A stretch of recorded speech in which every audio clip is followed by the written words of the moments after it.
Hello everyone, this is Prince Rathalos, Prince Rathalos slash Power Balance, here with an update. Now, I know what you're thinking. What is this video about? Well, here's the thing. A lot of people have been asking me questions about the project, Elements of the Omniverse Genesis. How many adventure teams are going to be in there? Who knows? Can I come into the adventure teams? What are Power Balance's abilities and powers? What are their weaknesses? One of the main questions that I've been keeping on getting is who and what is Mephiles? And what prevalence does he have in the adventure teams?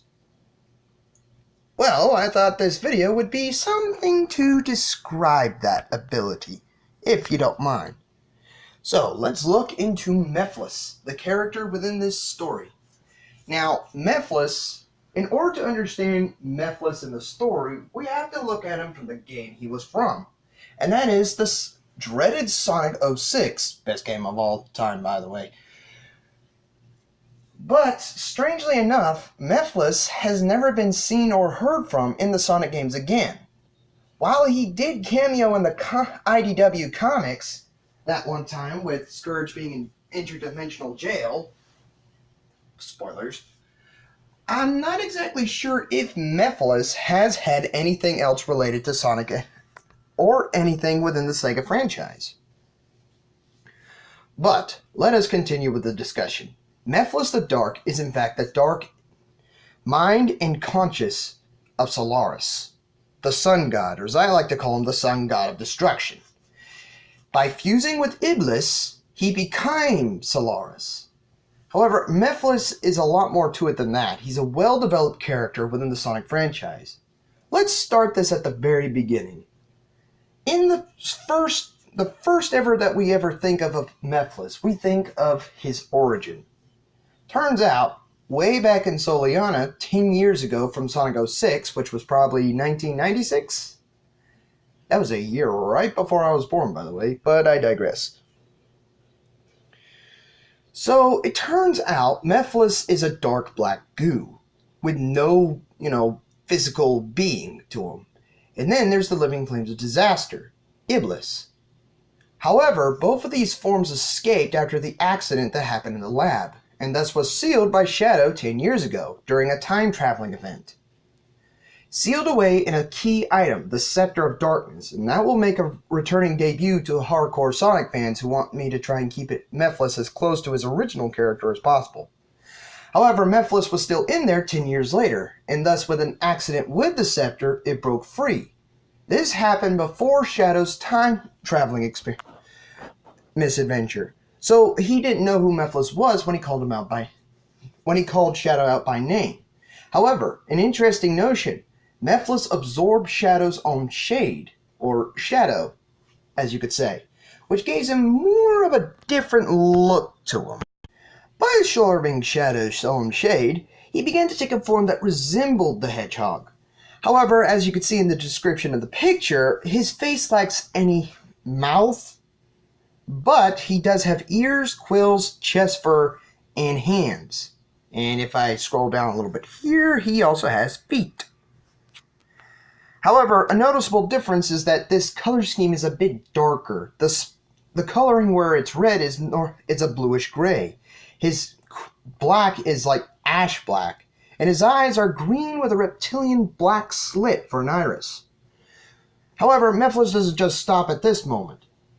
Mephiles, after his return, and resurrection I guess you could say, sends Shadow and Rouge back into the past.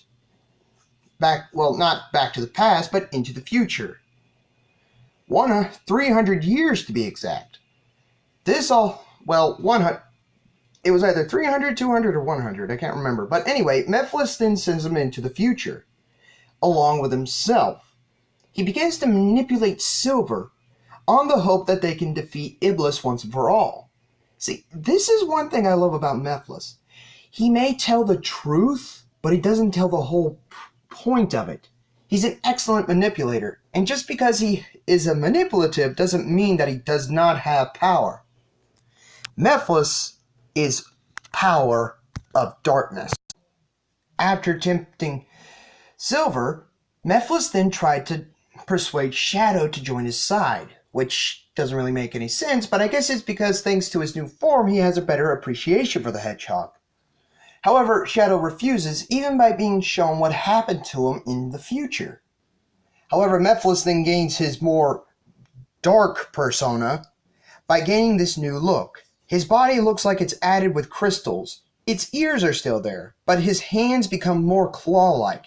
His eyes red, with still the green reptilian eyes. The arrow on his head becomes more demonic, along with the other parts of his body. And for some strange reason, he loses his feet. But he has like a strange aura around them, or I think it's like that some crystal-like stubs or something. But other than that, Mephiles then proceeds to attack Shadow.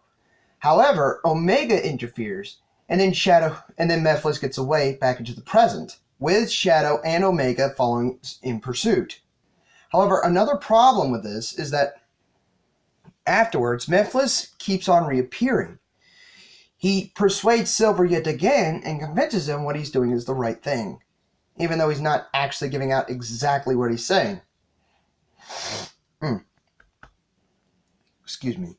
And Mephiles confronts Omega, who in turn tells Omega that he was the one that sealed Shadow in the future. Not Mephiles, but Omega sealed Shadow. Shadow then finally confronts Mephiles, and upon a second defeat, he tries to seal him back in the Scepter of Darkness, only for it to fail. Mephiles' final words before the episode Shadow ends is, "Why fight at all? Why fight for those who will only persecute you later?" However, what I actually get hung on is after he was defeated. Mephiles said, "I am forever. I am invincible."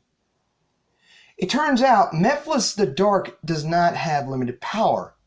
He also said this to Shadow himself, that he cannot help to stop him with his limited power. What does that imply? This means Mephiles' actual power is beyond limit. Limitless, mind you. One could even argue to say infinite.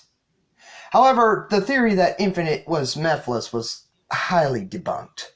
So there was that sort of problem. Then what happens is probably the darkest moment in Sonic history.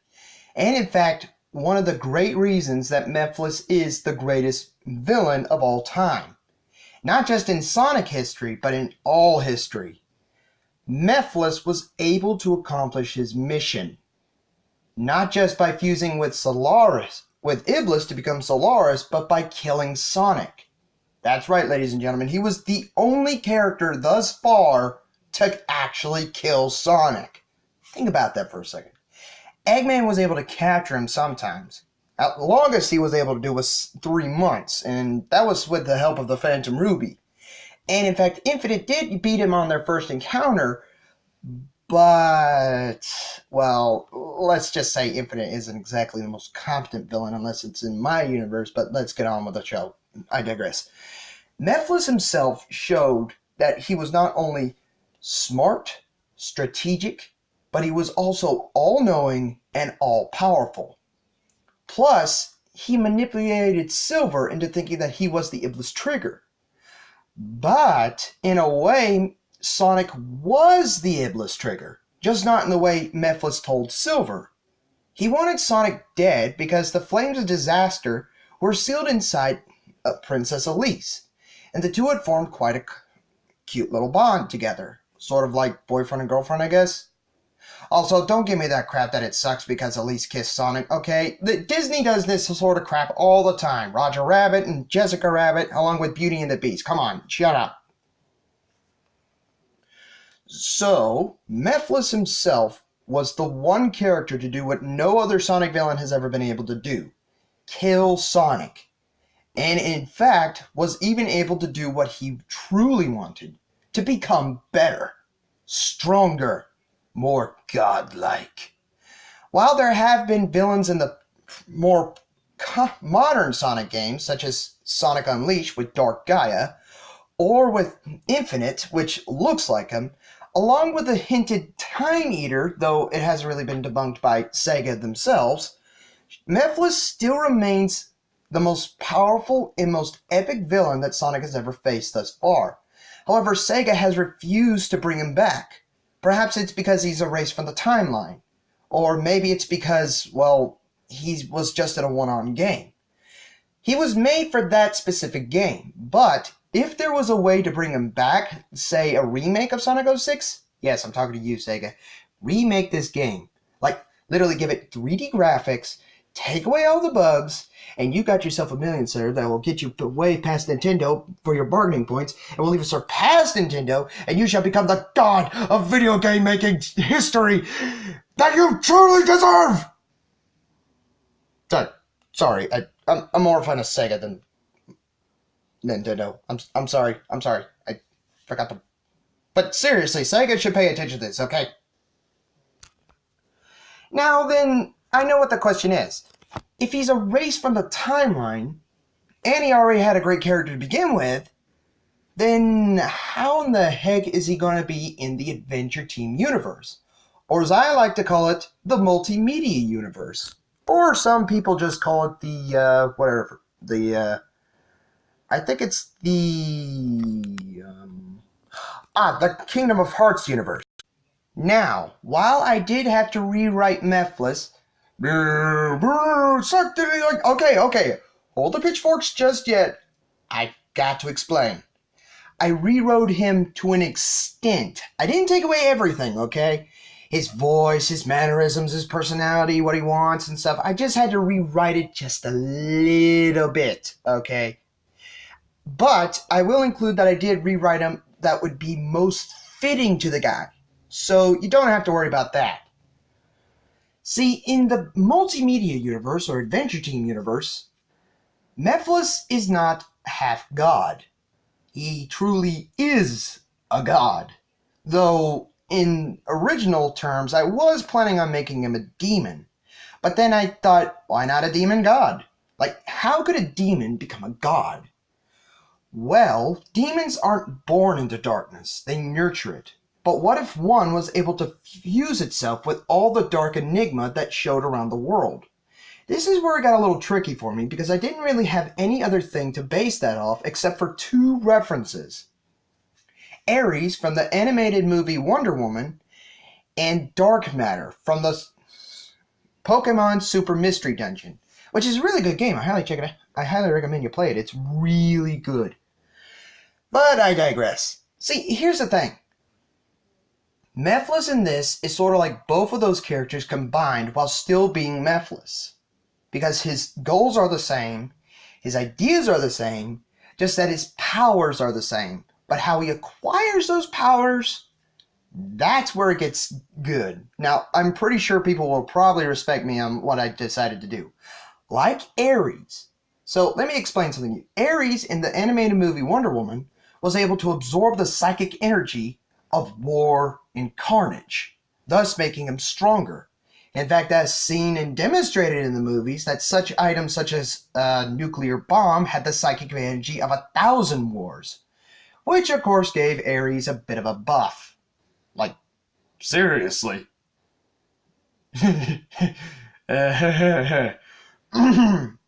Well then, though, I had to make it a little different. See, Mephiles, instead of feeding off carnage, he does what Dark Matter does. As in the case that he absorbs all dark emotions and actions. This psychic energy is portrayed through jealousy, hatred, like maybe even battling and stuff. Think of it as every fight that has ever happened in the Adventure Team universe, and every villain thus far, would in turn actually have fueled Mephiles. However, this is where it gets a little tricky, because if Mephiles just came into the picture out of nowhere, nobody would understand who or what the guy is. But that's kind of what I'm going for. Mephiles, of course, is unknown to any of the adventure teams, and nobody, and I repeat, nobody knows who he is. Until now. As I shall explain, with a little bit of a backstory and a plot understanding for you guys. See, this will happen, at least 4,000 years into the future. Well, past, actually. Mephiles was a humble demon who served the likes of Chernobog, who was the lord of demons. Not a god, as most people say, nor is he Satan. He's Chernobog. What else? However, Mephiles' name, bit of trivia, actually comes from Mephistopheles, which is the name of Satan.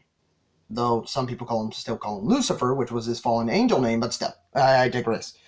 Mephiles then came across an element, sort of like how the guy who was originally Darkseid before he became Darkseid. Well, he was able to infuse himself with that power and became omnipotent. He truly became the Dark at the end of his name. Mephiles the Dark. Plus, with this newfound power and being able to absorb the dark energies around him, within the demon realm, he was able to not only summon all the darkness from areas, but he was also able to cause enough darkness to help him break out of the demon realm, aka hell, or whatever you want to call it, Tartarus, the demon realm, ghost realm, I don't care, and break out to the surface. Thus, Mephiles seeing this world as an unequal balance. He believed that the light was weakening everyone, and thus wanted to turn the whole world into his own twisted image, believing himself to be the strongest form there was. However, this is where it gets tricky. The Kitsune of the planet who happened to be ruling the planet at the time were actually there to call to arms. Mephiles summoned all his armies, his golems, his dogs, all this sort of stuff. By willing and willing and, well, maybe not willing, but willing and, by parentheses, quote-unquote, willing beings to help him fight, and thus Mephiles began the war against the planet. However, the Kitsune, along with every other sapient and sentient species on the planet, decided to pitch in and help, along with Digimon, humans, other demons, in fact, with someone's own father, Galia, I might add. Oh, wait, you can't see me do the eyebrow thing. Sorry. So, and other creatures like dinosaurs, the Lion King lions, and all those animals, and all stuff. However, Mephiles was soon defeated by Chernobog, the latest king of the Kitsune, Lord Aegis, or King Aegis, and a human female knight who was wielding a magic sword called a Keyblade. Wink, wink, nudge, nudge. However, upon his defeat, Mephiles had devised a failsafe and used his power to create a bomb that would freeze the world so that he would still win. Sort of like the guy who's a sore loser. However, he has a backup plan. However, unfortunately, see, the thing about Mephiles' Scepter of Darkness in this one is that it was made with Chernobog's DNA. Well, his blood, mind you. So only those who have Chernobog's blood, or Chernobog's blood itself, were able to unlock and destroy the scepter, thus releasing Mephiles once more. However, Mephiles' failsafe was to cause a giant ice age across the planet. And in hindsight, the Kitsune weren't exactly well built for that. Yeah, now you know how they died in an ice age. They had Mephiles. So, Mephiles was in the scepter for 3,000 years later, only to be reactivated by three darkness-worshipping humans, I guess, who kidnapped Ren and inadvertently kidnapped Rin in order to, like a sacrifice thing. Basically, they thought this was an item of the devil, and, well, Satan cult worshippers, I guess you could say. But, heck, he's a dark character. You're going to have a dark theme to it, okay? But, unknowingly, Rin gets her finger cut, and 3 drops of blood land upon the Scepter of Darkness. This releases Mephiles, and he kills the 3 cultists, captures Rin, takes him, and then Mephiles then is able to use his power and his newfound friends, just letting you know that ahead of time, and literally destroy their base. Yeah, sorry guys, but it's not going to be that destroyed. It's just that the door is going to get knocked down and your whole inside is going to be destroyed. So you guys are probably going to have a lot to do afterward. Okay, so Mephiles then begins to sing All This Will Be Mine, or Rhubar's plan from Quest for Camelot. But there's another thing. Mephiles then uses a potion with his own blood in order to recreate his army, which has a special side effect. Any creature that is created, besides the bird, which will be the Shadow Phoenix, becomes him. He will have a psychic link to all of them. Plus, if a piece of them fall off, like, say, a Venom symbiote sort of deal, it will become another exact replica with the same strength as before. So, Mephiles' army will continue to grow. Ren escapes, however, but Mephiles isn't too worried. That is until he sees a wild card. Guess who that is? Wink, wink, nudge, nudge, say no more. That's right, Power Balance, the Kitsune, rescues Ren. Mephiles believes him to be a wild card and a nuisance to his plan, considering that he wants all the members of this adventure team to be at his disposal before he gets to Joe's base. Why does he want to get to Joe's base, you might ask? See, as I've noticed, Joe the Lion is basically the center command and communication to all the adventure teams. Heck, he's what a lot of adventure teams go to for inspiration. But he's also the one who has the most influence over the adventure teams thus far, except for Power Balances, which hasn't even become a thing yet. As it stands, if someone was to take out that base before the adventure teams could rally against him,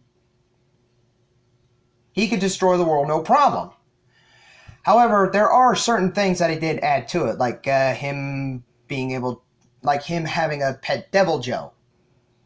Yes, he has a pet Devil Joe. Don't look at me like that. Okay, so yeah. Now, as we move forward into the story, Mephiles then hires Intmon and Grimlock to do his dirty work, but without revealing that he would kill him afterward, and thus continues the march to the adventure team base known as the Omega Squad Studios. However, he then gets frustrated because not only did the two lackeys that he hired basically fail to do what they were supposed to do, though he was going to kill them afterward anyway, he also sent 5 more dogs and a golem. However, Mephiles then gets messed up in the head after Power Bounce destroys his bird, which was his eyes in the sky. That's how his forces were able to find them again in the first place, so quickly. This happens in the course of a week. By the time they actually get there, however, here's the thing. It turns out during the whole trip, one of the minions forgot to tie up Pinecone. Think about that for a second. His cage was unlocked the whole time. And while the heroes at the base, which include all of Power Balance's members, excluding Sunset Shimmer, who hasn't joined the team yet, Ren, and the entire Omega Squad Studios, it turns out that they were going to try and jump him. But the plan is ruined thanks to, you guessed it, Pinecone. Sorry, Ren, but Pinecone thought he was doing the right thing, but that just caused the bad guys to jump out before the good guys could. Sorry. So, next thing that happens, Mephiles and his army destroys the entire base. However, in the prelude, Power Balance and Mephiles do fight for the first time. What happens next? Well, that's gonna have to be something for you to find out. Yeah, I know, I'm a stinker. I know you want to listen to it more and more and more and more. I could talk until the cows come home, but I'm a bit of a busy Rathalos / Kitsune. So, what do you think? Do you think this Mephiles has the guts to take on the adventure teams? Do you think he is the most powerful monster that the adventure teams have ever seen? Or could there be something greater lurking in the shadows? Personally, I highly doubt that. Mephiles is Mephiles, okay? He's not only the greatest by character development, he was also greatest by power.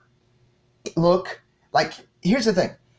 Mephiles, there is a little video that I will leave in the description below on what makes a great villain.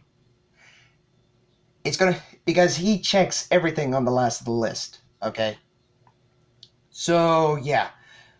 As you may know, I am Prince Rashlaw / Power Bounce, signing off, and as always, may the wild be with you. Peace!